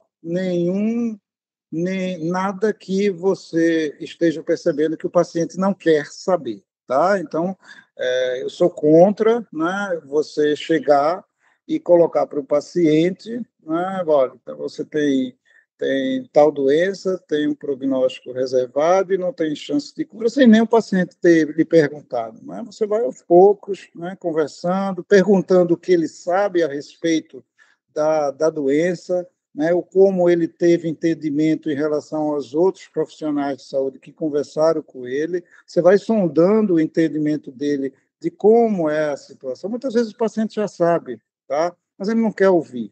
Então, é muito dessa escuta ativa, dessa percepção, desse olho no olho com cada paciente. Tiago, viu? Obrigado, professor. Me sinto contemplado com a sua fala. Pois não, Tiago. Muito obrigado. Obrigado, José Tiago. Passo agora a palavra para a Alessandra. Alessandra, pode fazer a sua pergunta. Olá a todos, colegas. Estão me ouvindo? Sim, Alessandra, pois não? Gostei muito da sua explanação, professor. Eu gosto desse tema há muitos anos. Eu acompanho aquela médica, eu acho que foi a médica que inaugurou aqui no Brasil essa ala dos cuidados paliativos, doutora Ana Cláudia Quintana. E ela Isso. tem um livro maravilhoso e também ela tem os TEDx, né, que viralizaram, que é sobre a morte é um dia que vale a pena viver. É muito belo, muito profundo, né, e traz à tona todas essas explanações que o senhor hoje tão belamente trouxe. E foi com base nesse livro dela, que há 4 anos atrás, 5, na pandemia ainda, eu me deparei com esse assunto em casa, sem ter o que fazer, né? Caí no TEDx dela, foi uma das coisas mais maravilhosas, porque a gente, da saúde mental, né? A gente trabalha de saúde como um modo geral, a gente se depara sempre, seja de uma forma filosófica ou de uma forma na prática mesmo, né, com a questão da morte. E logo, pouco tempo depois, eu tive que me deparar com minha mãe, né? Eu fiquei com ela até o último instante de vida no hospital. E nesse minuto, instantes antes da morte dela, eu me lembrei, né? Passou como um flash todos aqueles ensinamentos da doutora Ana Cláudia, que falaram de todo o processo, né? Que se dá nos últimos dias, né, de vida do paciente que está em... Não era o caso da minha mãe, estava em cuidado paliativo, mas tinha saído da UTI e estava sob cuidados integralistas. E aí ela fala ela inclusive usa a metáfora dos 4 elementos, né, que ela fala que o paciente terminal ele passa pelos 4 elementos. Um deles eu me lembro bem do ar, que ele tem necessidade de falar, de se despedir de todo mundo, né, quando no final dá aquele último suspiro.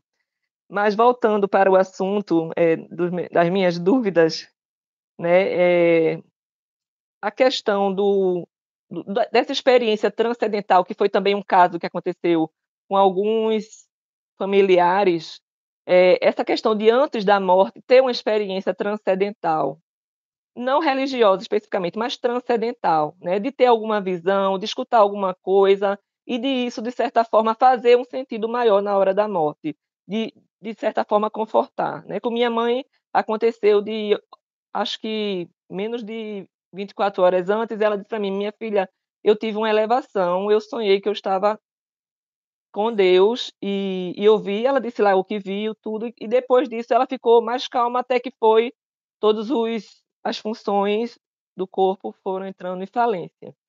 E aí, mas outros relatos também, não só de familiares, como de pessoas que eu comecei a estudar, né, que tem esse momento de transcendental, de contato com algo e que dá um certo sentido para a vida, né? E lembrando da doutora Ana Cláudia Quintana, que fala que a morte não é nada mais do que uma fase da vida, né? Sem essa dicotomia que o Ocidente, principalmente, nos colocou. E eu queria saber do seu cotidiano, que deve ter, né? Como tem aí muitas histórias muito interessantes e que tanto ensinaram, se o senhor tem também algo nesse sentido.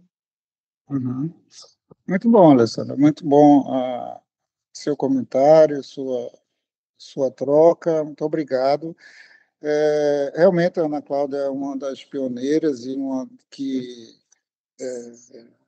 das colegas que mais difundem, né, os cuidados paliativos, né, com seus livros, com seus TEDs, como você falou. Recomendo fortemente assistir às palestras dela, são inspiradoras mesmo. Tá? E essa questão da, da experiência transcendental, você traz muito bem isso. Veja, isso a gente está no campo do intangível, não é? Do imponderável, do intangível. Não é? Então, das subjetividades humanas. Né? E que, mais uma vez, a doença tem um aspecto multidimensional, que inclui também a questão espiritual. Né? Então, se você quiser colocar a pergunta se eu acredito na experiência, que a experiência transcendental é benéfica para o paciente, eu digo que sim, sim, sim. Foi assim que aquela paciente ou aquele paciente teve o seu construto de vida, baseado em princípios de fé, de transcendência, né? E na hora da morte, por que ela abdicar disso? Entende? Então, eu acho que sim, é importante, né? E devemos sempre que possível respeitar, não é? Então, pacientes em cuidados paliativos, nós prezamos pela presença da família, então, ainda que ele esteja em UTI, ainda que ele esteja num ambiente afastado da comunidade, nós estimulamos sempre que se flexibilize a visita de familiares, que é para ele exercer, né, os últimos minutos de vida com seus familiares, com sua transcendência. Então, eu acho importante, né, nós abraçarmos essa, essa perspectiva do paciente, tá? Não só ir lá, escutar o paciente, prescrever a medicação e ir embora. Às vezes ele precisa, às vezes, só estar olhando para você, e isso já lhe dá um alento, você dá um alento para o paciente, e o paciente não tenha dúvida que ele é um dos nossos principais educadores, viu? Eles nos dão lição a cada dia a cada paciente novo é uma lição diferente, Alessandra. Então, sim, né? A resposta é sim. A experiência transcendental pode sim favorecer, e eu não descarto a possibilidade disso acontecer. Tá? Então, por que não estudarmos na academia isso? Tá? Então, é uma provocação também. Isso, pois é, eu sigo até um psiquiatra que também já estuda isso na academia em Belo Horizonte. Ia ser muito bom se pudéssemos replicar isso aqui. Obrigada, professor. Estou à disposição para a gente conversar sobre isso. Tá bom, eu vou cobrar. Obrigada.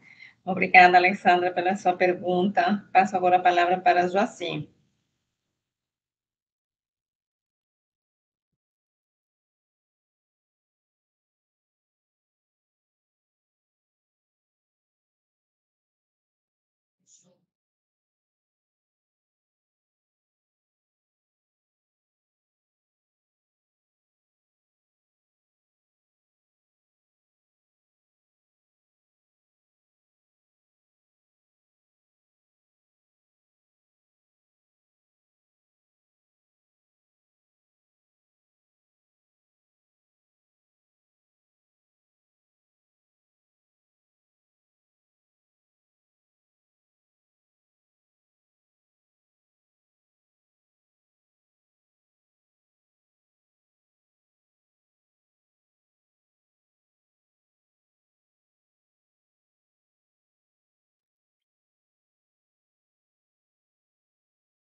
Muito obrigado pela pergunta. Os déficits da fé, né, realmente é uma estratégia de debate entre os integrantes. Acredito que tem já uns 15 anos, cerca de 15 anos, mas cujo objetivo é aquilo que eu falei aqui, é de você debater de uma forma explícita a questão da finitude, romper o tabu em torno da morte. Você discutiu o que é a morte, né? Criar um espaço seguro para compartilhar experiências e reflexões, como aqui nós fizemos, alguns já compartilharam algumas experiências, né, para que, a partir desse compartilhar de experiências, nós possamos promover uma vida mais consciente, a partir da compreensão dessa finitude. E, principalmente, estimular a cultura da escuta empática, sem julgamentos. Então, isso é fundamental, isso é um dos pilares dos DEFs Cafés, tá? Mas é uma iniciativa, né, muito relevante, mas que visa principalmente a debater esse tema de uma forma muito clara, muito explícita, muito verdadeira, né? Que é a questão da finitude. Muito bem trazido, Joaci. Por que não fazemos um DEF Café aqui na universidade? Não é? Obrigada, Jaci, pela pergunta. Agora passo a pergunta para a Tainá.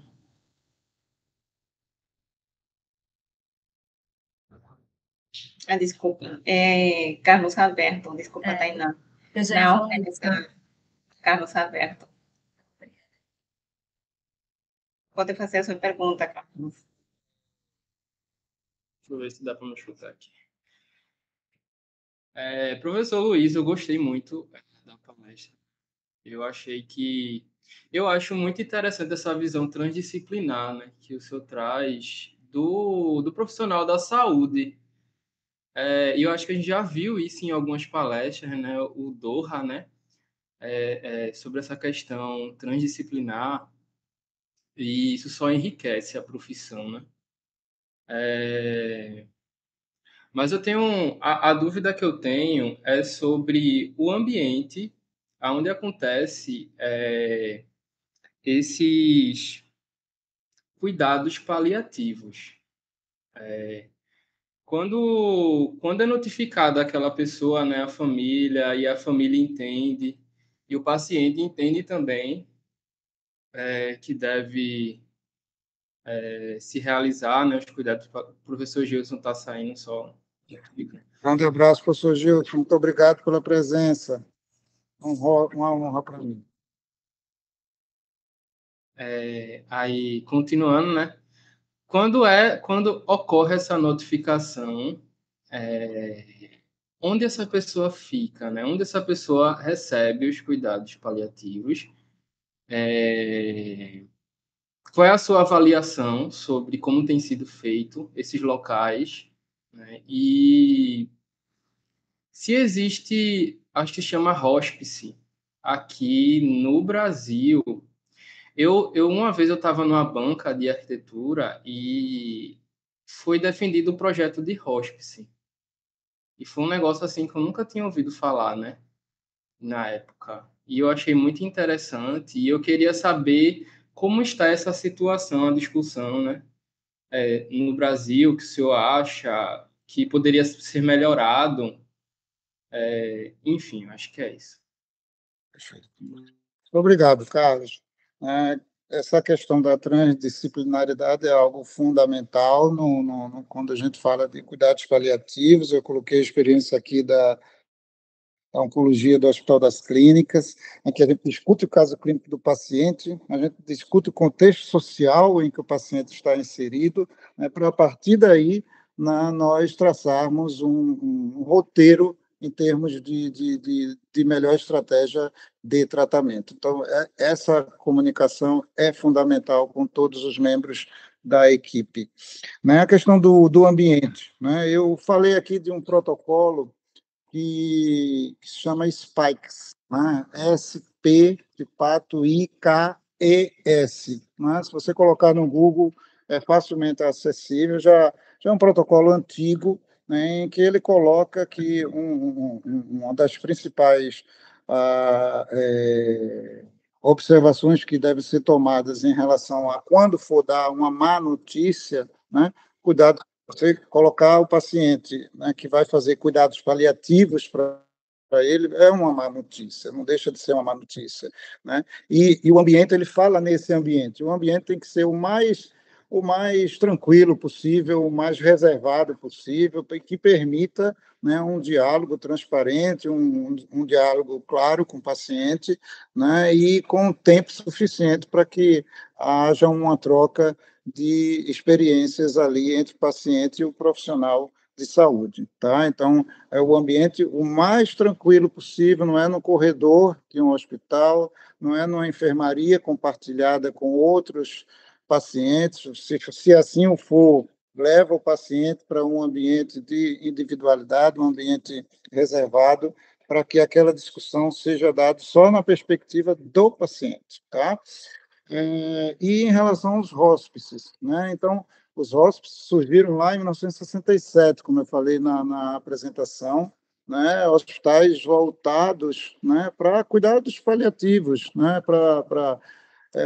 E, infelizmente, ainda aqui no Brasil, né, eu vi recentemente que foi inaugurado um hospital de cuidados paliativos exclusivos lá na Bahia. Né? O presidente Lula inaugurou com a ministra Nízia, ainda há pouco mais de 2 meses, 1 mês, 2 meses. Tá? Acho que vale a pena, né, procurar. Existem algumas clínicas privadas, tá? Mas que não tem um conceito multidimensional, ainda é num modelo muito biomédico. Quando eu falo biomédico, é aquilo de diagnóstico, tratamento, reabilitação, né? Que não envolve o contexto espiritual, o contexto, né, multidimensional do paciente em si. Tá? Então, a gente ainda é muito incipiente o processo aqui ainda no Brasil. Tá? Professor, só tornando mais clara a pergunta, quando é dada a notícia, né, o paciente aceita, ele é tratado no hospital, né, com esses... Geralmente tem sido tratado no hospital, ou leva para casa, como é que... Eu falei aqui que cuidados paliativos são um termo amplo, né, em que o paciente ele pode estar muito bem clinicamente, mas com uma doença avançada, tá? Então, esse paciente não necessita de internação, tá? Então, ele pode ser dado num ambiente de consultório, tá? Agora, de novo, às vezes não dá para a gente evoluir numa conversa no primeiro contato, tá? O paciente precisa se sentir acolhido dentro daquela perspectiva de equipe multidisciplinar, né? Porque aí é onde ele vai começar a expor seus medos, suas fragilidades. É a relação médico-paciente, a tão famosa relação médico-paciente. Então, isso é cunhado, é pautado na confiança. E a confiança você não adquire em 10 minutos, né? Você precisa de tempo, tá? Então, o paciente ele pode estar em cuidados paliativos e trabalhando, sabe, Carlos, fazendo quimioterapia paliativa. Ou ele pode estar no contexto de terminalidade, tá? Que tem um conceito específico, tá? Então, é uma heterogeneidade, aí, é um amplo espectro que a gente pode colocar nesse perfil de paciente em cuidados de paliação. Paliação é um amplo espectro, tá? Obrigado, professor. Nada, Carlos, obrigado. Obrigado, Carlos, pela sua pergunta. Agora passo para Tainá. Oi, obrigada. Vocês estão me ouvindo? Sim, Tainá. Oi, obrigada. Boa tarde. Vê bem, eu sou arquiteta, certo? Eu não entendo muita coisa na área de saúde, acho que nada eu entendo. Mas, assim, eu estou me arriscando, certo? Nessa matéria que minha orientadora solicitou que fizéssemos, né? No caso, eu e o Carlos. Mas eu estou falando sobre arquitetura, espaços hospitalares no setor de oncologia pediátrico, certo? Devido a um problema pessoal, eu tentei fazer com que fosse um problema social, na realidade, certo? Então, eu estou tentando tirar aquele aspecto da arquitetura hospitalar internamente, né? Daquele branco, tudo branco, luz branca, para que a criança se sinta envolvida com essa arquitetura, certo? Então, uma coisa assim mais infantilizada seria esse recorte, certo? Eu, como não entendo nada da área de saúde, eu estava tentando entender aqui o que seriam esses cuidados paliativos, sendo que o que eu li rapidamente por aqui foi tudo muito superficial. Eu não consegui compreender, certo? Aí eu gostaria de entender o que seria esses cuidados paliativos E, principalmente, assim, me surgiu a dúvida, se essa arquitetura mais infantilizada, abraçando e convidando a criança a participar do local que ela está, certo? Por exemplo, quando meu filho esteve internado, ele perguntava muito, mamãe, o que adianta o nome ser corredor se a gente não pode correr, né? Boa. Então, assim, ficávamos proibidos de ter contato entre uns com os outros, tanto as mães quanto as crianças. Era uma coisa, assim, meio distante. Talvez por ter sido em 2021, né? Não sei se é por causa da pandemia, mas aquele restinho de pandemia, ou se é um protocolo do hospital mesmo, de não ninguém se comunicar entre si ali, ficar todo mundo quietinho, não incomodar ninguém. Então, essa arquitetura que envolvesse mais essas crianças nesse ambiente hospitalar, pode ser adulto também, tá? Porque meu recorte é mais o infantil. Seria um cuidado paliativo esse local onde as pessoas pudessem circular e se promover assim da questão de ter contato uns com os outros? Muito bom, Tainá. Primeiro, parabenizar você e sua orientadora, viu, que estimulou você a participar de uma disciplina como essa, você como arquiteta. Isso é projeto de universidade, é a integração entre os saberes, viu, Tainá? Você trazendo para cá, você e Carlos, trazendo para cá o conhecimento de vocês e a partir dessa interação com profissionais de saúde, vocês executarem o seu ofício da maneira melhor possível. Parabéns para você, parabéns para a sua orientadora. Tá? Obrigada. O papel da universidade é esse, Não, inclusive, a gente estava conversando que essa questão de que eu esteja mais presente nos hospitais para poder ter esse contato com os profissionais da saúde e os profissionais também de projeto de obra, né? Perfeito. Excelente isso. Tá?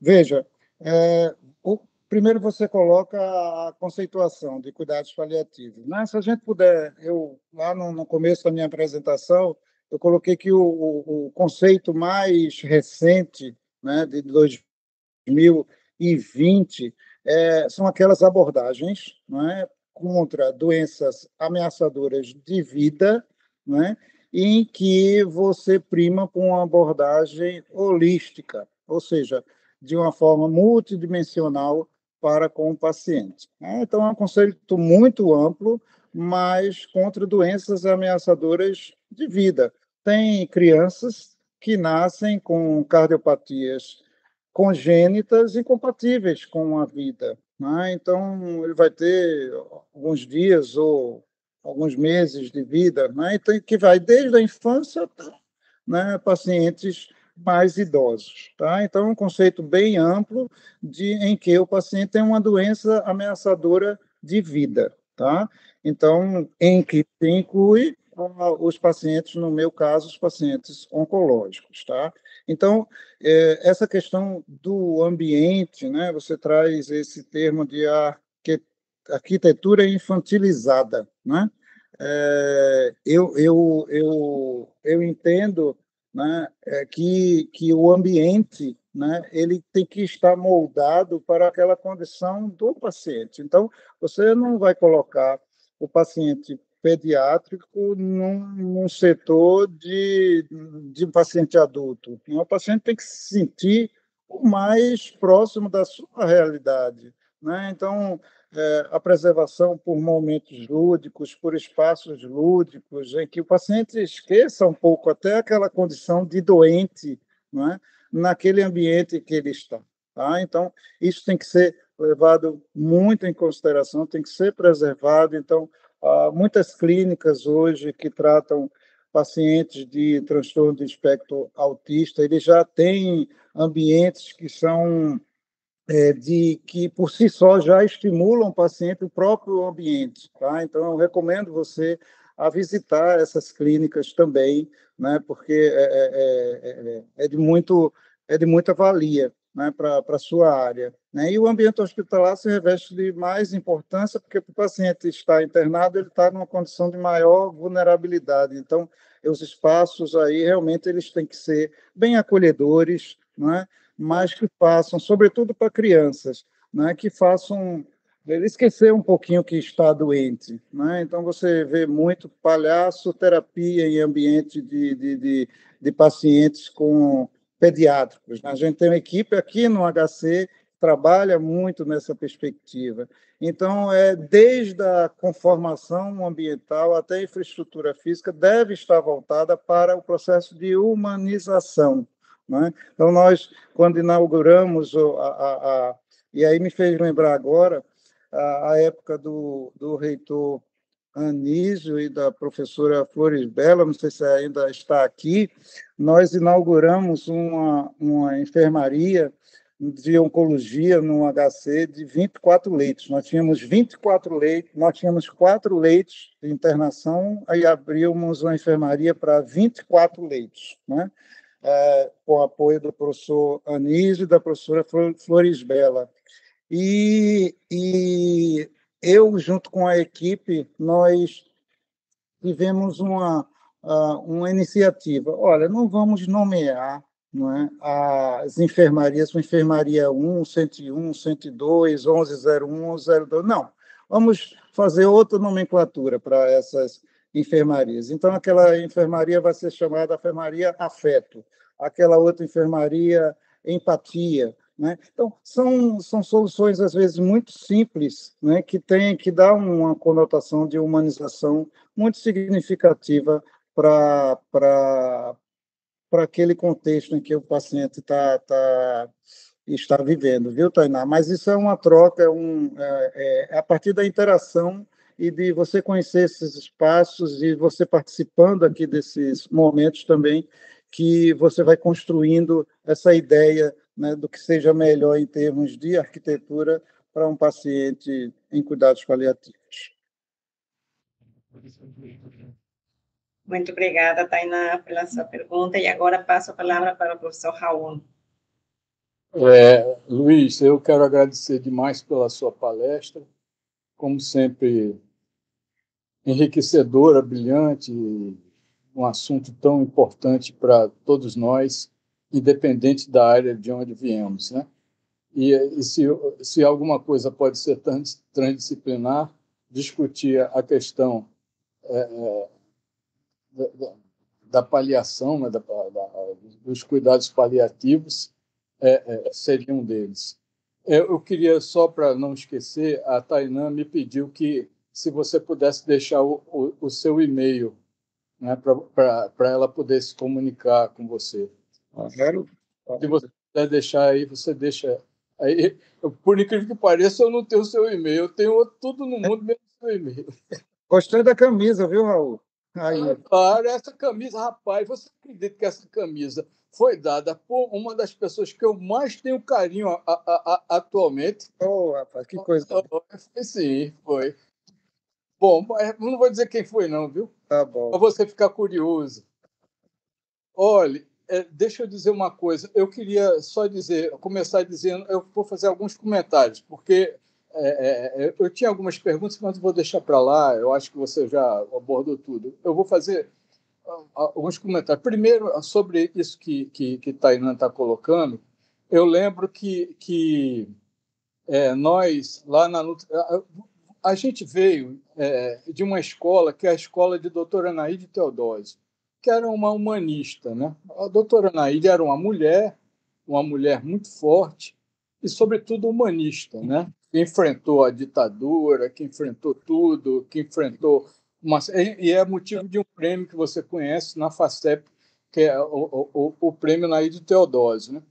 Bom, enfim, e ela formou muita gente. Dentre elas, eu tive o privilégio de ser formado por lá. Então, eu vou falar uma coisa. A primeira coisa foi que essa visão sabe, humana das coisas. Quando eu ainda era professor, simplesmente no Departamento de Nutrição, nós criamos, junto com os alunos, uma coisa chamada Nutrição da Alegria e Nutrilengo Feliz, que era exatamente essa ideia de levar alegria para pacientes terminais, para crianças e tal, tal, tal. Isso é uma coisa. A outra coisa que eu não podia deixar, eu não gosto dessa coisa, quem for o primeiro, quem for, mas como essa pessoa veio do nosso meio, ela foi uma das pessoas que foi formada no grupo de doutora Anaíde e depois foi para São Paulo, eu não podia deixar de dizer. Olha, uma das pessoas viu para Alexandra, uma das pessoas consideradas a pioneira na questão dos cuidados paliativos chama-se Maria Goretti Maciel. Maria Goretti Maciel, ela é amplamente reconhecida como uma das principais fundadoras e referências dos cuidados paliativos no Brasil. Ela é médica, geriatra, paliativista, né? Ela ajudou a implantar serviço pioneiro como Hospital do Servidor Público no estado de São Paulo e foi uma voz ativa na formação de profissionais. Atualmente é uma das líderes do Instituto Paliar. E por que eu estou dizendo isso? Não é por nada, não. É porque ela é uma pernambucana. Ela é uma pernambucana que foi formada aqui no grupo de doutora Anaíde, eu fui monitor dela. E depois ela foi para São Paulo e lá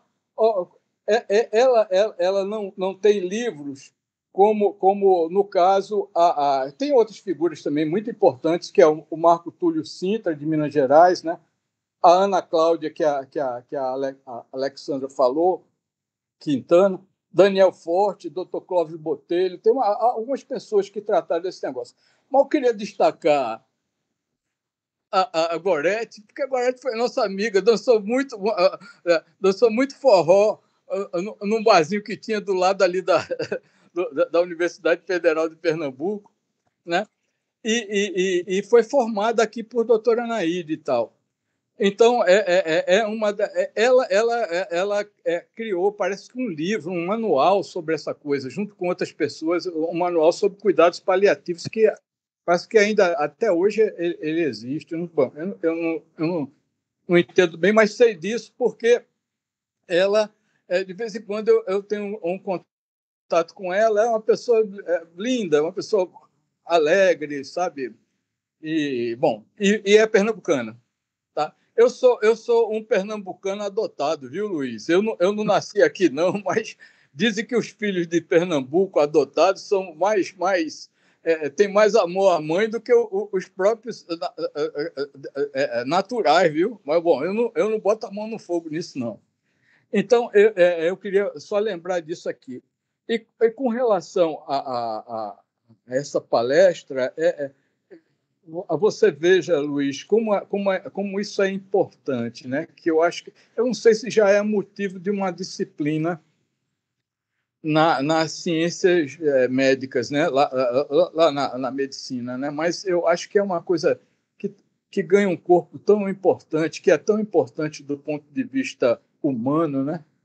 E todo mundo se interessa. É por isso que aquele menino falou que é um arquiteto, né? Nós temos 2 arquitetos, tem muita gente, tem pessoas ligadas à música e tal, que vieram assistir essa palestra por conta da questão transdisciplinar. Eu não sei, tem alguma coisa disso já lá na Faculdade de Medicina, Luiz? Então, o senhor Raul, me permita chamar Raul, meu amigo. É Raul. E o menino também, eu quero que, sabe, para deixar à vontade da gente fazer pergunta o que quiser, não é? É muito bom esse ambiente aqui, eu acho, com esses meninos, viu? Perfeito. Então, terei um prazer muito grande de conhecer a professora Maria Goretti quando ela aqui estiver, viu? Sabendo que eu vou falar com você, com certeza. Ela é diretora lá dos cuidados paliativos, lá do Hospital dos Servidores, né, de São Paulo, né? E ela, assim, ela contribuiu significativamente, Raul, para a elaboração de materiais educativos, né, e de orientações para profissionais de saúde com a abordagem dos cuidados paliativos, né, e na tomada de decisões éticas, tá? E, sobretudo, em contexto de recursos limitados. Tá? Então, ela é autora realmente de algumas cartilhas, né, e terei acho que a gente até chamá-la, né, para participar dessa discussão em algum momento. Seria muito rico. Tá? Uma grande ideia essa, foi ótimo. Isso. Em relação à questão, sim, nós já temos abordagem de cuidados paliativos na Faculdade de Medicina. Tá? Então, já existe uma diretriz emanada lá do Ministério da Educação, em que nas matrizes curriculares dos cursos de medicina, pelo menos